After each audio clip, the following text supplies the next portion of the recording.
अब बात ये है कि कई दफ़ा लोगों के जोड़ों का मसला हो जाता है, हड्डियों का मसला हो जाता है। कुछ के तो जॉइंट्स जो हैं वो बिल्कुल पुल हो जाते हैं और कुछ को जो है वो मसाइल होते हैं कि जब वो हरकत करते हैं तो उनको दर्द होता है, यानी बेंड करते हुए उनको तकलीफ़ का सामना करना पड़ता है। तो ऐसे लोगों में अगर देखा जाए तो कैल्शियम और विटामिन डी की कमी होती है, इसके अलावा कुछ भी नहीं होता। अगर उसको हम तिब्ब यूनानी में देखें तो वो लोग जो हैं वो सुदावी मिजाज के हामिल होते हैं। उनकी बॉडी के अंदर जो है वो खुश्की की ज़्यादती होती है, उनकी रतूबात जो हैं वो कम हो चुकी होती हैं। तो ऐसे लोगों को करना क्या है, एक तो सबसे पहले सदावी ग़िज़ाएँ यानी खुश्क ग़िज़ाएँ जो हैं उनको छोड़ना होगा।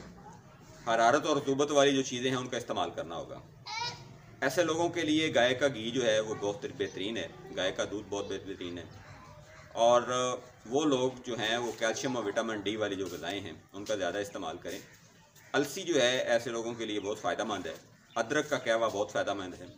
इसके अलावा जो हमारे न्यूट्रिएंट्स या न्यूट्रिशंस हमें मार्केट से मिलते हैं मेडिकल स्टोर से, जिनको सप्लीमेंट कहा जाता है, तो वो भी कैल्शियम और विटामिन डी जो है वो अगर आप लेते हैं जिसमें फास्फोरस वगैरह मैग्नीशियम वगैरह हो तो आपको बहुत फ़ायदा करते हैं।